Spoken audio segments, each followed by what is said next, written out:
realm of things, everything from Disney cartoons, Warner Brother cartoons, Bugs Bunny, Fox and the Hound, to Redwall series, the Thundercats, Road Rovers, you name it. Basically, there's so many aspects of it out there that people just don't realize. The furries, as we've come to know, are a fairly new genre to science fiction. They've been around since the late 80s compared to some of them. And we've actually pretty much taken off quite a bit as far as some of the other genres have. There's approximately 40 conventions across the United States right now, ranging from just a few hundred to 3,000-4,000 for the largest ones, which are in San Francisco, I think, this year. They just moved from San Jose, and in Pittsburgh. I actually run the Method Fermi, which is one of the largest Midwest conventions in Memphis, which is Labor Day weekend every year, and we have right about 700 people. It's a very wide variety of things. We have art, we have literature, costuming, filk, pretty much everything you see in any other sci-fi genre we have here as well. It's interesting because we have been one of the genres that has been kind of picked on the most by the media as of late, a la CSI episodes and HBO Real Sex and you name it. But anything that they think that can sell advertising dollar, they'll make fun of. So we take it in stride. We have to learn to laugh at ourselves. We have to, just have fun with things. At our convention in Memphis every year, it actually started out as a group of the local fans, now 14 years ago, getting together for pizza and videos at the founder's apartment. And now we have a hotel that has 47,000 square foot of public space, and we took 2 hotels this year. So it's grown a bit. We do have a lot of fun. Our costumers, as you can see a few of them around the room, not everybody's a costumer, not everybody's an artist, not everybody's a writer. It's just a hodgepodge of everything. And you've got some that are, mixed media, as we like to say. But really, it's what you want to be. A lot of the members of the fandom have their own characters that they have chosen and have designed to represent them. Mine's actually a black werewolf, and I will, if I can battle the traffic with the costume and everything tomorrow night, I will be bouncing around out with him.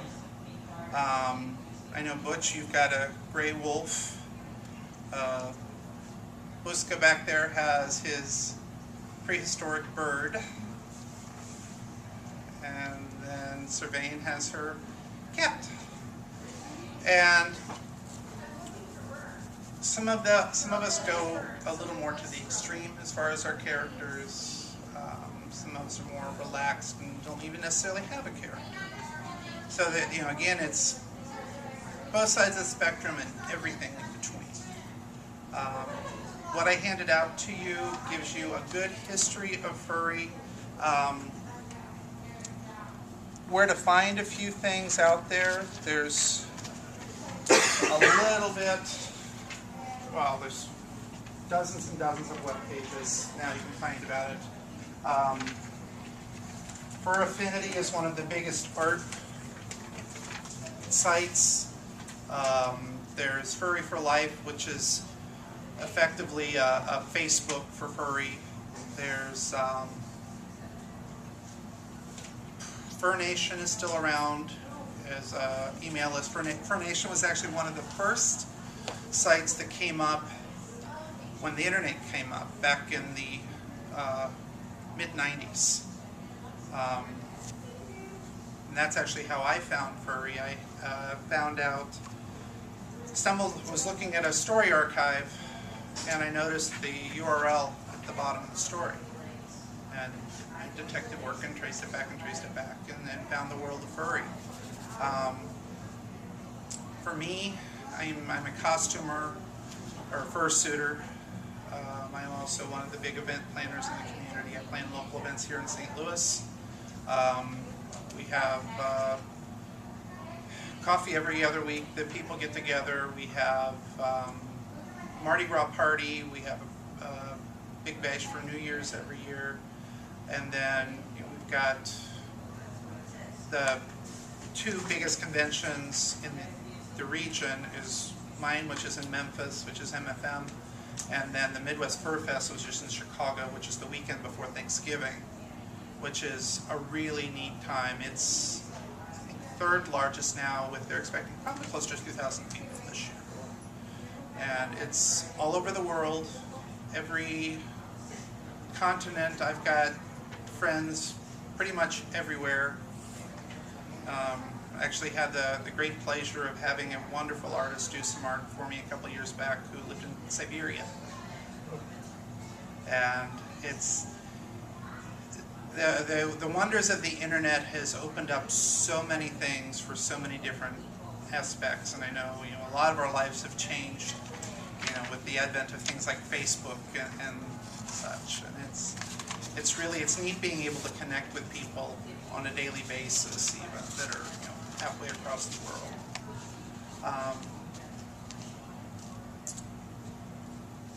Anybody have any questions so far, or any comments? Yeah, I have a friend, my friend Ella. She objects to the emphasis on furry. She thinks that you are unfair to non-furries. Ella the elephant. Absolutely not. We have. She actually started out as a pinup model. We actually welcome any. We've got the option. Oh, neat. I can't get them to turn out like other pinups.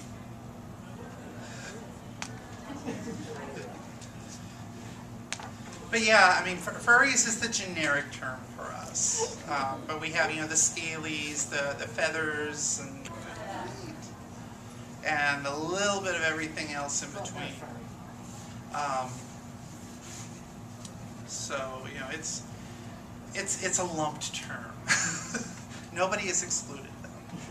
Sorry? We actually had some good coverage on a TV station up north somewhere. If you go onto Fur Affinity and you go to Latin Vixen's page, it's in one of our journals, and it is actually, oh god, I can't remember the 3 furries that were in it, but a couple of them are fairly well known.